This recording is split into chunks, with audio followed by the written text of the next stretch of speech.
Período militar no Brasil. Hoje nós vamos começar a estudar um pouco sobre o período militar para os aspectos históricos, econômicos, sociais e para que possamos entender então o que foi a educação nesse período. E primeiramente nós vamos fazer aquela divisão que havia dito no início do semestre, e a primeira delas trata-se de presidentes. Nós tivemos nesse período de 1964 até 1985 5 generais que, por voto indireto, se tornaram presidentes. Foram eles: Humberto de Alencar Castelo Branco, de 64 até 67. Depois nós tivemos Arthur da Costa e Silva, de 1967 a 69.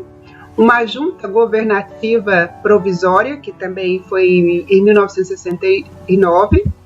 Depois, Emílio Garrasto Azul Médici, de 69 até 1974. Ernesto Geisel, de 74 até 79. E, por fim, João Batista Figueiredo, de 79 até 85. Quem é quem? Aqui então nós temos a imagem ou a foto de cada uma deles. Então vocês vão perceber que todos já tinham há mais de 60 anos. E aqui a gente pode ver a foto oficial que cada um deles, no tempo certo, as fotos foram tiradas. Castelo Branco.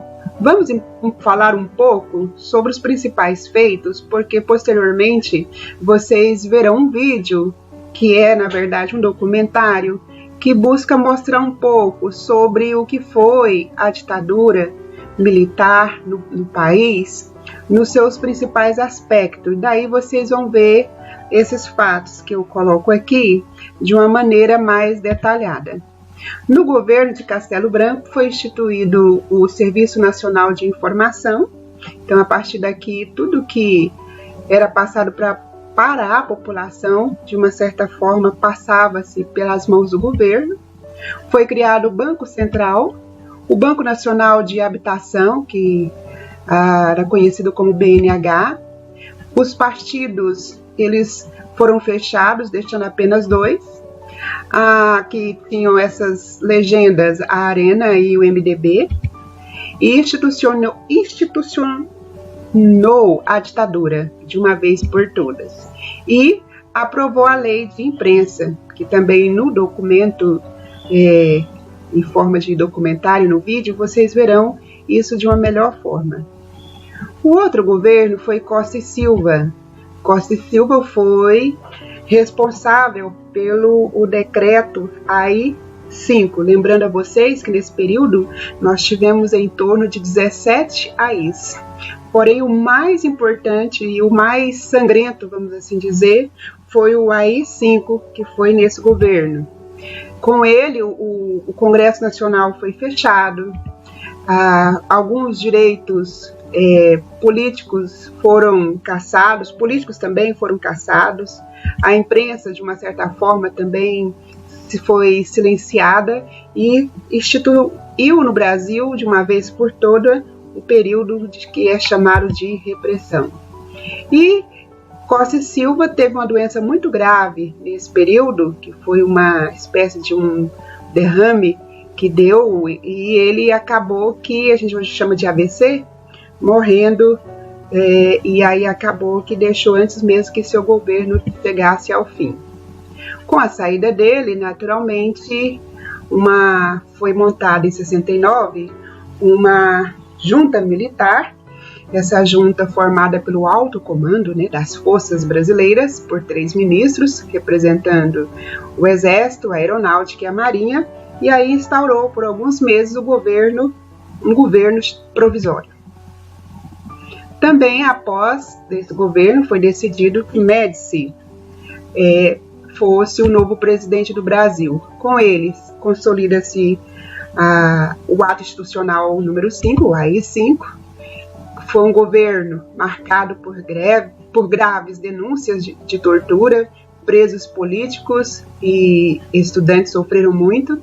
Aqui vocês vão perceber que vários tipos de torturas, como afogamento, geladeira, cadeira do dragão e tantas outras, aparecem aqui nesse período de uma maneira muito mais cruel do que na época de Getúlio Vargas. E também é um período que aconteceu o chamado milagre econômico, quando as empresas, as multinacionais chegaram ao país e também foi criada a Infraero e a Embrapa. E também marcou esse governo, sobretudo, várias construções, entre elas a ponte Rio-Niterói. Logo a seguir veio o governo de Geisel. Geisel foi marcado pelo declínio, vamos dizer assim, da ditadura militar. Então, foi um governo que também teve o fim, praticamente, do milagre econômico, que vocês também verão isso com maior detalhe no vídeo logo a seguir. Veio a crise do petróleo, que coincidiu também com uma crise mundial econômica, que nós vamos também perceber, que é chamada de recessão mundial, e naturalmente o fim do AI-5. E é chamado de o início ao processo de redemocratização do país. Logo a seguir, e o último general desse período, o governo de Figueiredo. Então, Figueiredo, a primeira grande marca é a lei da anistia. Muitos dos artistas, sobretudo, e alguns políticos que haviam sido exilados, naturalmente eles puderam voltar a partir dessa lei.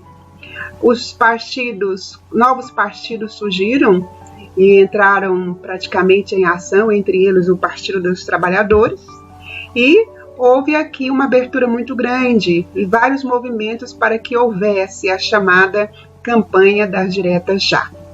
Nos outros vídeos, nós vamos ver, entre outras temáticas desse período militar, nós veremos a economia, veremos a sociedade, como se comportava, a mídia, a música, como é que a música nesse momento ela foi bastante trabalhada e como é que isso mexeu com os militares da época. E aí no final nós entraremos falando sobre a educação, dando destaque entre elas a educação, a tendência tradicional, a tendência tecnicista, a libertadora de Paulo Freire, e a crítico social dos conteúdos, que hoje nós chamamos de socio-interacionista. E agora, na sequência, vocês verão no nosso roteiro que vem aí um vídeo chamado Memórias da Ditadura Militar, que vai detalhar muito melhor tudo isso que eu acabo de trazer nesse pequeno vídeo, e uma boa aula para todos vocês, uma boa aprendizagem.